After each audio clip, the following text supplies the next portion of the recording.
Hello, Aries. Ito yung February reading ninyo. So, let's jump right in kung ano ba yung mga messages para sa inyo. Yun ba yung mga posibleng paparating, mga dapat ninyong malaman. Okay. O tayo ng tagi-isang card para sa ating mga oracles.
Sorry Aries. Pagkakasyahin ko lang kasi yung mga cards. Tingnan natin kung anong mga magkakasya dito.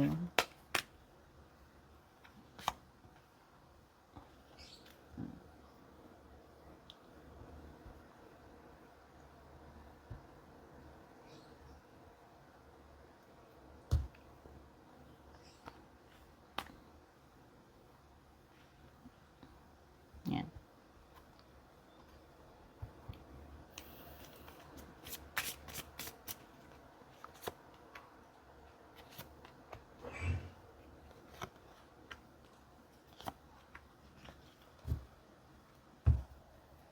Okay, so hindi sila kasya. Unahin na natin buksan yung mga nandito.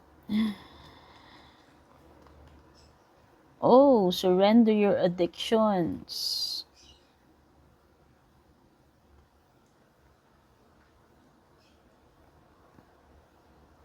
Tingnan natin kung paano natin pagkakasyahin yung mga cards natin. Ito yung first card mo, no? Ano ba yung dapat mo i-surrender this month? Okay, this February. Ito yung mga blockages. Ito yung maaaring blockages na meron ka ngayong Feb na dapat mong i-surrender. At ang unang card mo, i-surrender your actions. Whether you're addicted to substances, food, people, SCX, or overworking, take action to begin to heal the addiction and replace it with healthier alternatives daw, Aries. By the way, Aries, Sun, Moon, Rising, Venus, or Cross Watchers pala to, no? Welcome po lahat. So, ito yun, yung mga attachments mo, sabi nga dyan, kahit ano man ito, mapa-substances man yan, pagkain, overworking, etc. Kailangan mo ng, tanggalin ito sa sistema mo. Okay? Kasi ito yung isang malaking balakid para pumasok sa'yo yung mga positive energies. Ayan, no. So, ayan, baka kailangan mo talaga mag-take action na simulan mo na kung hindi mo pa nasisimulan. Kailangan mong ma-heal itong mga addictions na ito eh. Tapos palitan mo ng kung ano yung makabubuti para sa'yo. Okay? So, ayan, i-surrender mo na daw yung mga addictions mo na yan. Halimbawa, overthinking. Mail ka mag-overthink. Or mag-negathinking, yung mga ganun. Courage, naku, kakailanganin mo ng courage, no? So, nakikita ko ikaw ay courageous ngayong February, Aries. Nakikita ko na hindi ka basta-basta magpapatalo, magpapatinag sa kung ano man yung mga challenges na kakaharapin mo. Ayan. Magpapakita ka talaga ng determinasyon, yung lakas ng loob mo, layon yan eh. So, ikaw ito, rising to any occasion or to any challenge na maaari mong kaharapin this month. And your emotions are, running high. This Feb, ayan, emotions are running high daw. It could be overwhelming emotions, yan. Sa affected much ka, yun. So, pwedeng iba sa inyo, baka maging very emotional kayo. Or may mga situation wherein emotional masyado. Okay, so yan. This is your, emotions na nagte-take over sa'yo. Okay? May mga tense situation siguro. Basta, any situation na emotional eh. Okay? Eto mamaya to, yung peaceful resolution. Magdadagdag pa tayo dyan ng mga cards eh. Supposed to be sa closing message mo yan, kaya lang nailagay ko dyan. Mali yung layout ko, sorry naman. Ayan.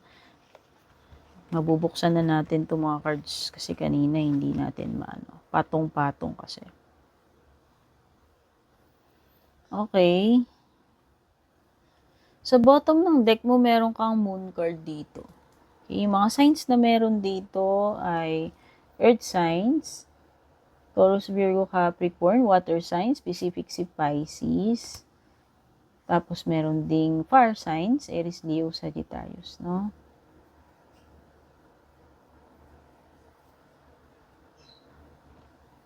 May nasisense akong energy dito ng tao who is faking. Pinifake niya yung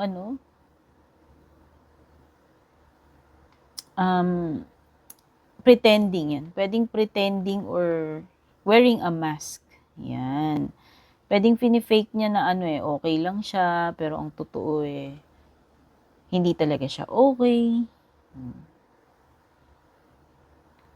So, yan. A person who is pretending, wearing a mask, or putting up a show, no? Sabi ko nga parang magpapanggap or pinoproject niya na ganito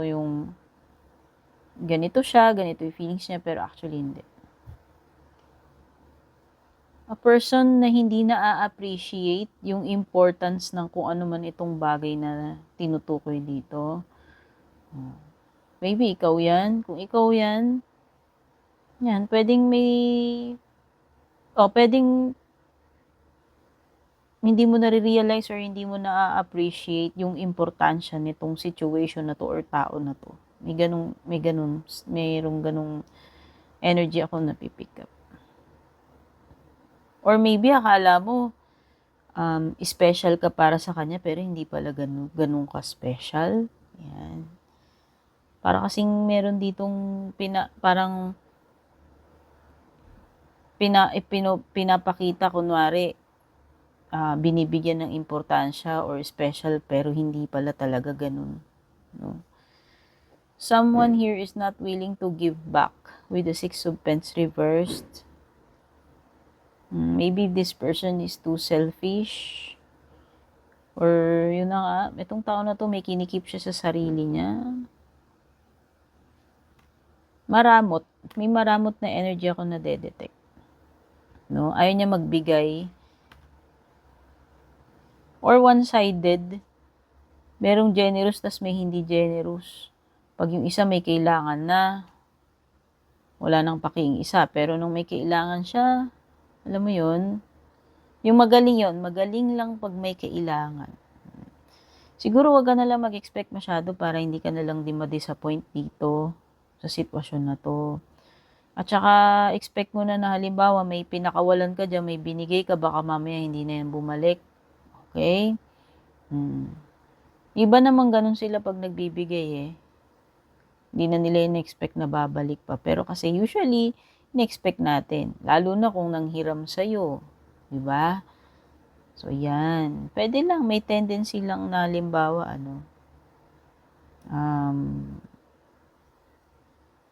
hindi bumalik sa'yo yung ine-expect mo or yung binigay mo or yung pinahiram mo. Or meron ditong energy ng tao na namimili lang siya ng tinutulungan niya. Oo. Selective yung pagtulong niya eh. Kumbaga yung gusto lang niya. Yung binibigyan niya or tinutulungan niya. Okay? Parang, alam mo yung parang may favoritism or pinapaboran. Parang ganun. Or, basta, selective nga eh.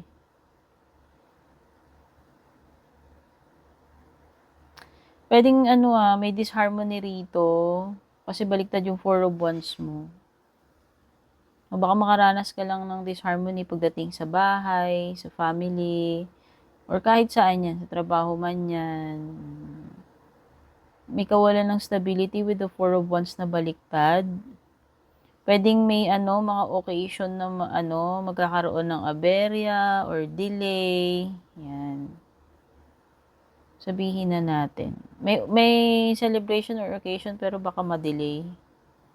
Or hindi mo na matuloy. Ewan ko, marisked. Basta may ganun.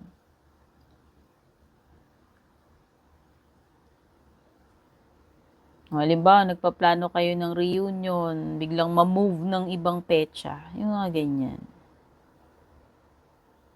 Mapuput on hold or yun, ma-reschedule.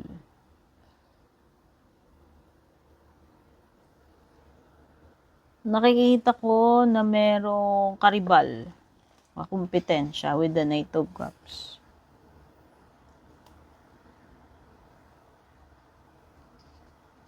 Or an offer na mato-turn down. Pwedeng may rejection, may ito-turn down dito na offer.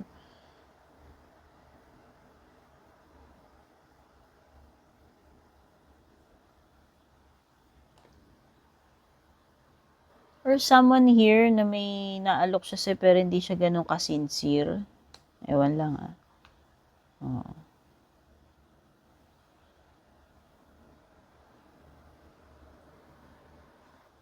With the Moon card reversed, ingat ka lang. Kasi I sense here na merong danger or pwedeng may betrayal.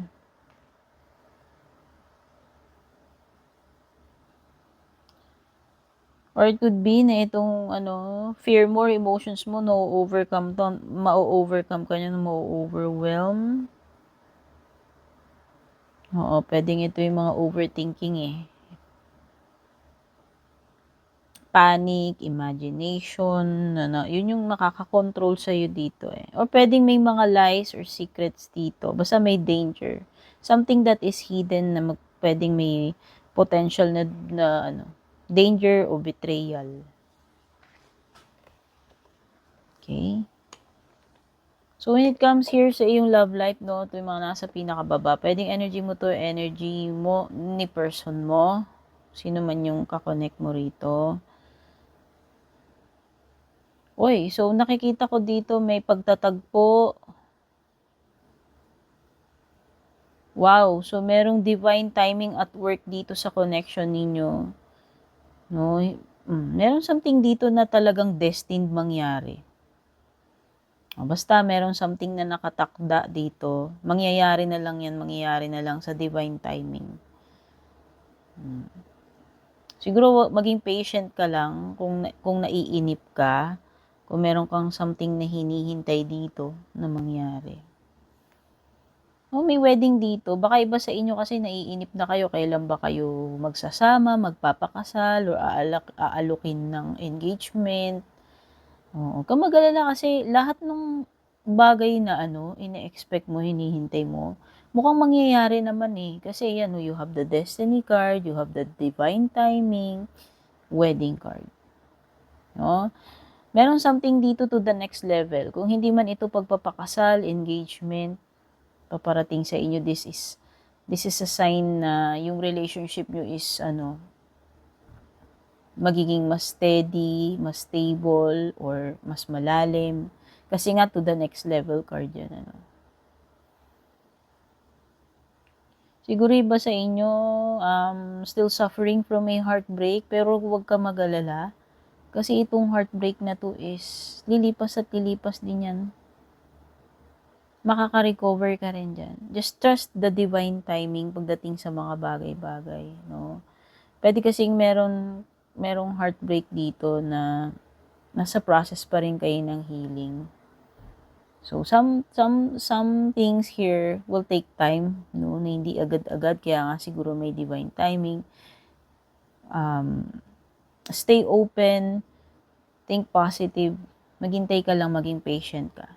Trust in the divine timing, darating din yan eh. Ayan. Yung iba siguro sa inyo, naghihintay kayo ng perfect person, yung mapakakasalan kayo, yung pang forever na. O baka hindi nyo pa natatagpuan, nafu-frustrate kayo, no? Or naku-hopeless kayo. Wag, kasi ayan, no? Sabi dito, pagdating sa tamang panahon, darating at darating din na makakahanap ka ng person na bubuo ng na broken heart mo na puso. No? Someone who is pakakasalan ka, someone na to the next level na, someone na ng puso mo. Trust mo lang yung divine timing kasi parang merong ditong destiny mo eh. Okay? Or pwedeng iba marireunite kayo with someone.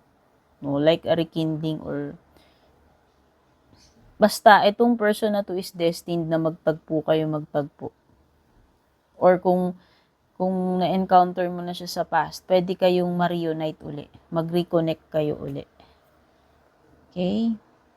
Oops.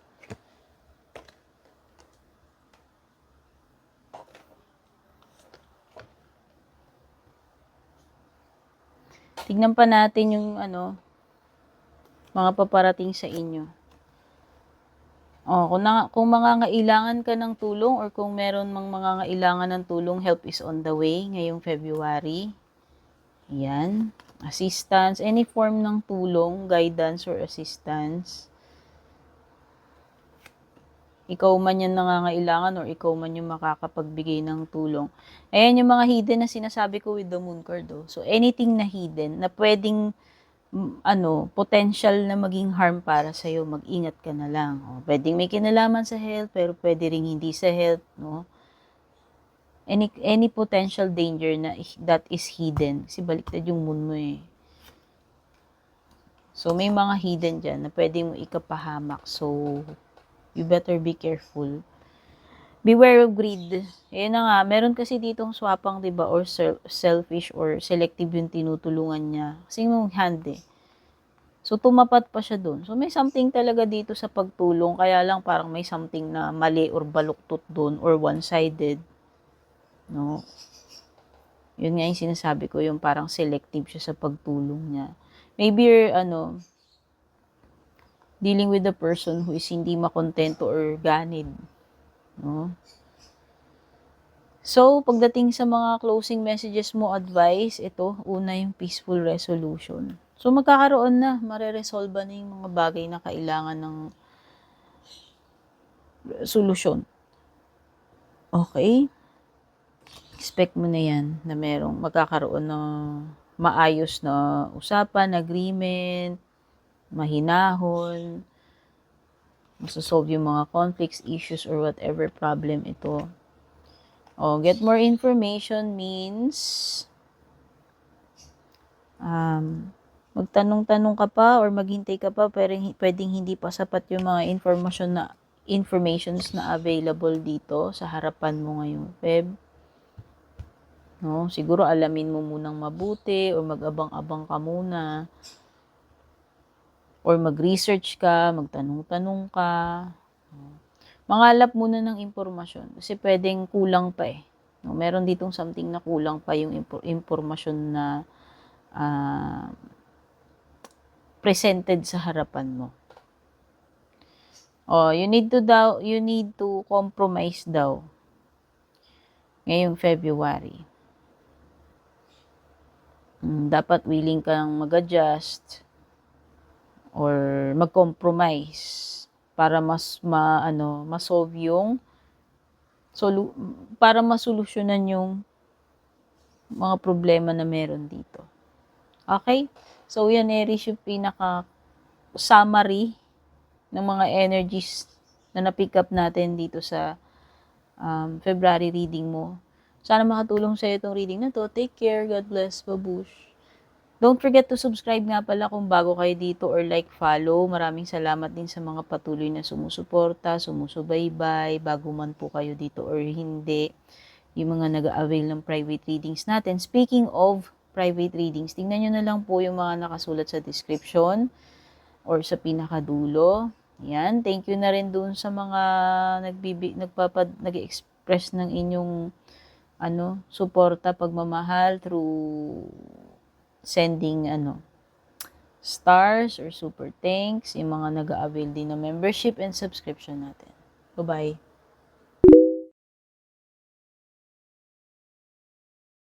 And kung balak nyo pong mag-book or mag-inquire ng personal readings ko, basahin nyo lamang po itong nakasulat sa screen or yung nakalagay sa description.